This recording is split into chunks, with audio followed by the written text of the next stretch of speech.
Hello guys, welcome back. Myself भानुधिकारी and अब हम क्या करेंगे तो मुझे भी नहीं पता। जो आप कह दोगे वो कर लेंगे। वैसे कहूंगा तो मैं ही और बताऊंगा ही मैं, आप क्या ही कहोगे। हम लोगों ने फर्स्ट चैप्टर खत्म कर लिया केमिकल रिएक्शन एंड इक्वेशंस। वो किस में आता है सर? किस में आता है मतलब साइंस में आता है। हाँ, और साइंस की बेटा 3 ब्रांच होती है ना, फिजिक्स, केमिस्ट्री और बायोलॉजी। जब आप थोड़ी सी बड़ी क्लास में जाने वाले हैं आप सभी, ऐसा मैं उम्मीद कर सकता हूँ जाओगे ना, ऑब्वियसली 11th तो जाओगी। तो जो बच्चे साइंस की तरफ जाएंगे उनको पता पड़ेगा कि साइंस में उन्हें पीसीएम लेना पड़ेगा या पीसीबी लेनी पड़ेगी। उसी तरीके से फिजिक्स केमिस्ट्री बायोलॉजी होगी या फिजिक्स केमिस्ट्री मैथ्स होगी। तो इस प्रकार से हम लोगों ने जो पहला चैप्टर किया बेटा वो केमिस्ट्री में आता है, केमिकल रिएक्शंस एंड इक्वेशंस का। ठीक है सर, फिर इस बात से क्या समझे? इस बात से ये समझो कि हम लोग केमिस्ट्री के दो चैप्टर एक साथ नहीं करेंगे, मजा नहीं आएगा। हम लोग अब करते हैं फिजिक्स या बायोलॉजी, एक चीज कर सकते हैं। अब क्या करें, बायोलॉजी करें या फिजिक्स करें? फिजिक्स कर लेते हैं ना, बच्चों को टफ भी लगती है और टफ को आसान बनाना अपना काम है। तो अपन लोग क्या स्टार्ट करेंगे? फिजिक्स। अच्छा सर, फिजिक्स में क्या करेंगे? बस स्टार्टिंग चलते हैं। फिजिक्स का पहला चैप्टर जो भी पढ़ेगा सीक्वेंस वही कर लेंगे। तो फिजिक्स का पहला चैप्टर क्या पड़ेगा? Light, reflection and refraction. तो we are going to deal with light, reflection and refraction. ठीक है, चैप्टर का नाम लिख दो। बात करते हैं आप लोगों से हम लोग लाइट, रिफ्लेक्शन, एंड रिफ्रैक्शन। ठीक है, मान लिया। सर क्या होती है लाइट? आप लोगों से पूछते क्या होती है? कोई भी वो चीज जो हमें देखने में मदद करे लाइट है। बिल्कुल सही है, बिल्कुल सही है, मान लिया। कोई भी वो चीज जो आपको देखने में मदद करे लाइट है। इंट्रोडक्शन तो यही है, which enables us to see the objects. अरे वाह, बहुत बढ़िया बेटा। लेकिन लाइट की प्रॉपर्टीज को डिस्क्राइब करना हो तो हम लोग कैसे करेंगे? सर लाइट एक रे की फॉर्म में चलती है और हमें ऑब्जेक्ट को देखने में मदद करती है। ठीक है, ये भी मान लेते हैं। अच्छा, पहले जमाने में लोग क्या सोचते थे पता है?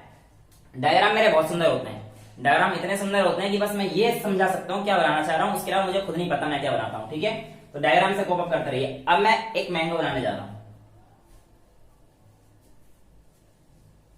बन जा भाई। अरे भाई, ये तो बढ़िया बन गया। ठीक है, पहले लोग क्या सोचते थे बेटा कि जो आदमी है ना, ये इस आदमी की जो आंखें हैं वो आम को देखेंगी और इस आम से रिफ्लेक्शन आएगा, मतलब मैंगो से रिफ्लेक्शन आएगा और आंख पे पड़ जाएगा। और इस तरीके से हमें आम देखेगा। आम देखेगा इस तरीके से, तो भाई हम थोड़ी आम को देख रहे हैं, तो ये गलत था। तो ये गलत था। फिर जैसे जैसे हम लोग आगे बढ़ते गए तो हमें कुछ बातें पता पड़ी बेटा। क्या? कि ऐसा नहीं होता है, होता ऐसा है। अरे भाई, दोबारा ये बना सकता हूं मैं, दोबारा। आम बड़ी मुश्किल में सही बनाया भाई। होता ऐसा है कि हमारे पास एक सोर्स ऑफ लाइट होती है बच्चा। क्या होती है? सोर्स ऑफ लाइट, यानी कि सूरज मामा, सॉरी चंदा मामा होते हैं, सूरज जो भी है, ये सोर्स ऑफ लाइट है। ठीक है, इस सोर्स ऑफ लाइट से जब लाइट पड़ेगी तो बेटे यहां से एक फेनोमेना होगी जिसकी वजह से लाइट हमारे पास आंखों तक पहुंचेगी। खुश तो हो जाओ, आम खाने को मिल रहा है। हाँ, आंखों तक पहुंचेगी। ठीक है, ये फेनोमेना बिल्कुल सही है। जब आपके पास कोई सोर्स होती है, वो किसी चीज से एक फेनोमेना के थ्रू आपके आंख तक पहुंचती है, उसके बाद you are able to see the objects and that phenomena is called reflection. समझ में आया कुछ? वो नहीं है जो आप पहले सोच रहे थे। सोर्स कंपलसरी है। अब अगर सोर्स ही गायब हो जाए तो सर ये नहीं आएगा, और अगर ये नहीं आया तो ये नहीं जाएगा, और अगर ये नहीं गया तो हम लोग देखेंगे नहीं, आम वहीं का वहीं सड़ जाएगा। ठीक है, तो आप लोगों को आम खाने को नहीं मिलेगा। अब इससे पहले हम लोगों ने रिफ्लेक्शन के बारे में थोड़ा बहुत पढ़ा है ना, कि सर एक लाइट आएगी, उसी एंगल पे वापस चली जाएगी और तीनों एक ही लाइन पे प्लेन फॉल करेंगे। ये सब लॉज ऑफ रिफ्लेक्शन। बेटा लॉज ऑफ रिफ्लेक्शन तो हम लोग पढ़ेंगे, लेकिन उससे पहले हम लोग थोड़ा सा और डिटेल में या और थोड़ी सी एनालिसिस करते हैं लाइट के बारे में और देखते हैं। ठीक है, देखो इसे हटा दो, इसे हटा दिया मैं। अब बात मान के चलिए कि मेरे पास जो लाइट है, अभी तो बच्चे हैं, हमसे कह देते हैं कि भाई light travels in a straight line. जब आप 11th क्लास में चले जाओगे ना तो कह देंगे स्ट्रेट लाइन में ट्रेवल नहीं करती है लाइट वेव की फॉर्म में ट्रेवल करती है। 12th क्लास में चले जाओगे कह दोगे ये भी नहीं है, पार्टिकल्स की फॉर्म में ट्रेवल करती है।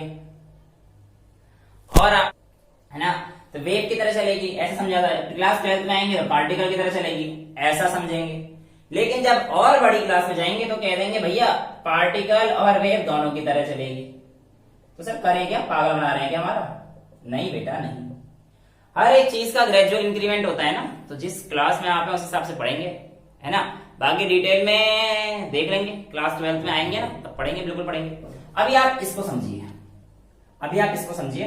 इसके अलावा बेटा कई बार क्या होता है, सपोज करो एक ओपेक ऑब्जेक्ट है, लाइट नहीं आ रही है और ये बहुत छोटा है, बहुत छोटा है, तो लाइट ना बेंड कर जाती है कॉर्नर से और उसके बाद वहां से कुछ अलग चीजें होती हैं, कॉर्नर से बेंड हो जाती है लाइट, और उस फेनोमेना को हम लोग क्या कहते हैं, डिफ्रैक्शन। क्या कहेंगे बेटा, डिफ्रैक्शन। वो बड़ी क्लास में पढ़ेंगे। इंटरफेरेंस भी है एक लाइट की फेनोमेना, है ना, वो हम लोग आगे पढ़ेंगे, इसमें इतना डिटेल में नहीं जाएंगे।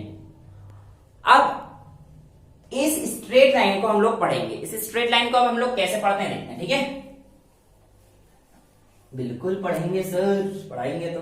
देखो बेटा, सबसे पहले लाइट में जो रिफ्लेक्शन आया, जो रिफ्लेक्शन आया, इसके लॉज होते हैं। क्या होते हैं? लॉज ऑफ रिफ्लेक्शन में पहला लॉ क्या कहता है?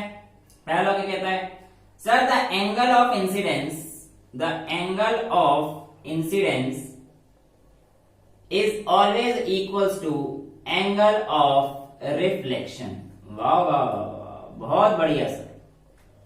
दूसरा लॉ क्या कहता है? द इंसिडेंट रे जो आएगी, the reflected ray and the normal all lies in the same plane, all lies in the same plane। बेटा देखो होता क्या है कि लाइट, ये मान लीजिए एक स्मूथ पॉलिश सरफेस, लाइट ये इंसिडेंट लाइट, एक नॉर्मल बना दीजिए यहां पे, और ये मान लीजिए रिफ्लेक्टेड है, तो ये आई हो गया एंगल ऑफ इंसिडेंस, और ये हो गया आर एंगल ऑफ रिफ्लेक्शन। अब देखो बेटा, ये कहता है जितने एंगल से लाइट आएगी उतने एंगल से लाइट वापस जाएगी, मान लिया। दूसरा क्या कहता है? इंसिडेंट रे, रिफ्लेक्टेड रे और नॉर्मल, तीनों एक ही प्लेन पे लाई कर रहे हैं। बहुत बढ़िया। सवाल नहीं आता दिमाग में सर? कैसा सवाल कि ये angle of incident angle of reflection के इक्वली क्यों हुई? क्यों हुई? ऐसा क्यों नहीं हुआ कि जिस एंगल से आई गया और आर यहां से चला गया? मेरे दिमाग में तो आया था, सच्ची में आया था, पर जब मैंने पूछा तो बैठ जाओ, यही होता है। What to do? आपके साथ ऐसा थोड़ी होगा, बताएंगे यार। देखो इसके पीछे ना एक फंडा है, बड़ा मस्त फंडा है। देखो एंगल आई एंगल आर के इक्वल क्यों होता है हम समझेंगे, ठीक है ना, समझेंगे यार, टेंशन क्या लेते हो। देखो ऐसा होता है कि लाइट की अगर इस फिनोमेना से आप समझोगे ना कि बेटा आई और आई, एक बात और अच्छी थी, थप्पड़ पड़ के बैठे होगा, ठीक है, समझ में नहीं आया सब चलेगा, लेकिन पेपर में एंगल ऑफ, ये आ गया लॉज ऑफ रिफ्लेक्शन लिखो, ये चीज लिख के आएगा, समझ नहीं पता क्यों होता है, लिख के आ गया भाई साहब पूरे पूरे नंबर, 2 नंबर है पूछा, 2 लाइन लिख दी, पूरे पूरे नंबर। पर मजा क्या आया जब चीज समझ में नहीं आई? तो मजा आया, कभी नंबर पूरे मिले, पर मजा इसलिए नहीं आया क्योंकि भाई पता ही नहीं क्या हो रहा था। खैर आप लोगों को पता पड़ेगा। देखो बेटा होता क्या है, ऐसे समझो लाइट क्विकेस्ट पाथ चाहिए होता है, या लाइट क्विकेस्ट पाथ को चूज कर दिए। सर ये तो बिल्कुल नहीं समझ में आया बेटा। क्विकेस्ट और शॉर्टेस्ट पाथ दो अलग अलग चीजें हैं, दो अलग अलग चीजें हैं। बताऊं कैसे? देखो ऐसे समझ लो,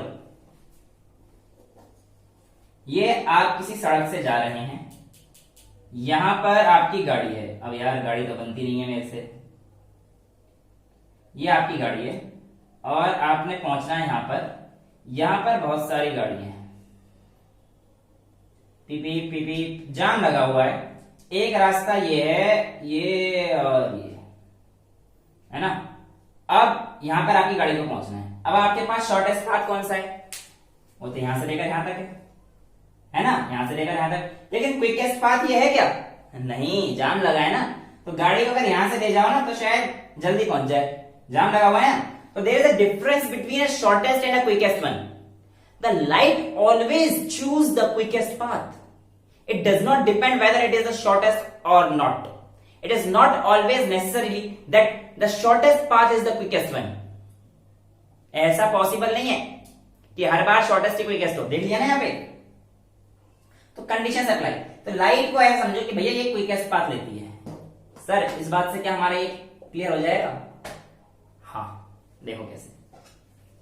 ऐसा समझ लीजिए, ऐसा समझ लीजिए कि आप लोगों के पास बेटा क्या ले लें, पोल ले लें। एक पोल है, एक पोल है। अब इस पोल को मैं मान के चलता हूं, यहां पर क्या पसंद है आपको? Kinder Joy? नहीं सर, अब तो बड़े हो गए। क्या पिज्जा हट का पिज्जा? ठीक है, पिज्जा हट का पिज्जा। सर डोमिनोज कहता ना, अरे कुछ भी खा लो यार। ठीक है, अब देखो ये हमारे पास पिज्जा है, पिज्जा है। अब पिज्जा आप ऊपर खड़े हो, यहां पर खड़े हो आप, मस्त, ये देखो मैं खड़ा हूं, और यहां पर है डिलीवरी बॉय। यहां पे डिलीवरी बॉय है जिसकी बाइक इधर उधर घूम रही है। ऐसे घूम सकती है, बस यहां से यहां जा सकती है, यहां से यहां घूमेगी, इन दोनों के बीच में ही घूमेगी, इन दोनों के बीच में ही। भाई कहानी नहीं पढ़नी, रिफ्लेक्शन रिफ्लेक्शन नहीं बता रहा मैं, अभी कहानी सुनो, मस्त मजा आने वाला है। अब ये डिलीवरी बॉय घूम रहा था। अब मैंने आपको वरदान दे दिया, क्या बेटा आप उड़ सकते हो, आप उड़ सकते हो।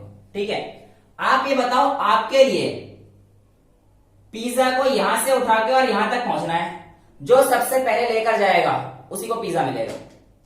जो सबसे पहले पिज्जा को यहां से उठा के और यहां लेके जाएगा उसको पिज्जा मिलेगा। ठीक है, अब देखो, सपोज कीजिए एक बच्चे ने पिज्जा को यहां पे पकड़ा। ठीक है, ये आया यहां से पकड़ लिया, उसके बाद यहां पहुंचना था तो यहां तक तो ऐसे जाएगा, फिर से ऐसे चला जाएगा। ये तो बड़ी दिक्कत होगी, चढ़ने में दिक्कत होगी ना, यहां तक जाने में और फिर ऐसे। अरे सर दिक्कत मतलब समझ में नहीं आ रहा। अरे अभी मतलब नहीं आएगा समझ, अभी तो बस ये समझो कि यहाँ पे पकड़ा था एक ने पिज्जा को। अच्छा, एक ने यहाँ पे वो कोने पे जाके पकड़ा, ज्यादा दिमाग लगाया उसने और यूं पकड़ लिया। अब ये ऊपर चढ़ने लगा, ये भी तो बात नहीं बनी।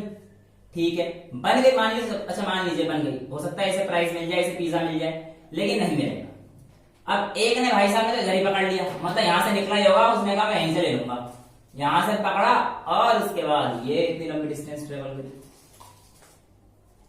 नहीं बनेगी बात। अच्छा यहाँ पे करेगा, और एक तो और महान था, वो मैं ही था शायद, क्या पता है, यहां से निकला, यहां से चढ़ के यहीं पे खड़ा हो गया, कहता मैं तो यहीं से लूंगा। अबे नहीं मिलना, पहुंचना तो यहीं है, यहां से कुछ नहीं मिलेगा। ठीक है, अब एक आया दिमागदार बच्चा, एक आया दिमागदार बच्चा आपके जैसा, मेरे जैसा नहीं, मैं तो यहीं पे चढ़ के खा गया। बेटा आपके जैसे बच्चे ने क्या किया, बहुत ज्यादा डायग्राम बन गया। आपके जैसे बच्चे ने वेट किया किस चीज का, जब वो यहां पर आएगा। जैसे ही वो यहां पर आया, आप लोगों ने अटैक किया और सीधा एक उतने जितने से आए थे उतने से वापस चला गया। क्योंकि यही तो सबसे मिनिमम जो क्विकेस्ट पाथ देखा गया वो ये देखा गया, सबसे क्विकेस्ट टाइम जो लगा वो ये लगा, यहां से लेके यहां तक। और जब हमने देखा, जब हमने यहां पे इस चीज को लाइन मारी, तो हमने देखा कि भाई ये वाला जो पोर्शन था ना, ये वाला जो पोर्शन था और ये वाला पोर्शन इक्वल हो गया। ये जो आप आए इंसिडेंट थे, ये जो आप गए रिफ्लेक्टेड थे, और ये क्विकेस्ट पाथ था। अभी तो मैंने बताया कि light follows the quickest path, it doesn't matter whether it is the shortest और नॉट ना। शॉर्टेस्ट तो ऐसा होगा ना, ये पिज्जा ही नहीं मिलता, क्या खाते फिर हैं, मजा नहीं आता।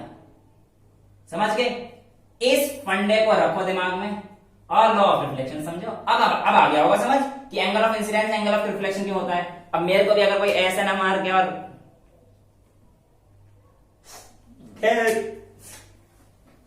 बता दिया, याद रखना, पिज्जा खा लेना, खिला देना, कुछ भी कर लेना यार, अब ये हमारे पास हो गया, तो angle of incidence equals to angle of reflection हो गया। और बेटा जहां पे वो आया, जहां से वो गया, वो दोनों एक ही पॉइंट पर लाई कर रहे थे, और ये नॉर्मल होती है ना। नॉर्मल आप कैसे समझोगे, ये आप लोग यहाँ पे एक लाइन बना देना जो इन दोनों लाइन को मीट कर रही है, वैसे मत बना देना। एक पॉइंट पे जहां पे उनका पॉइंट मिल रहा है उसी पॉइंट पर आने। आप कह दोगे सर ये लाइन तो यहाँ पे भी मीट कर रही है, नॉर्मल नहीं होगी, ठीक है।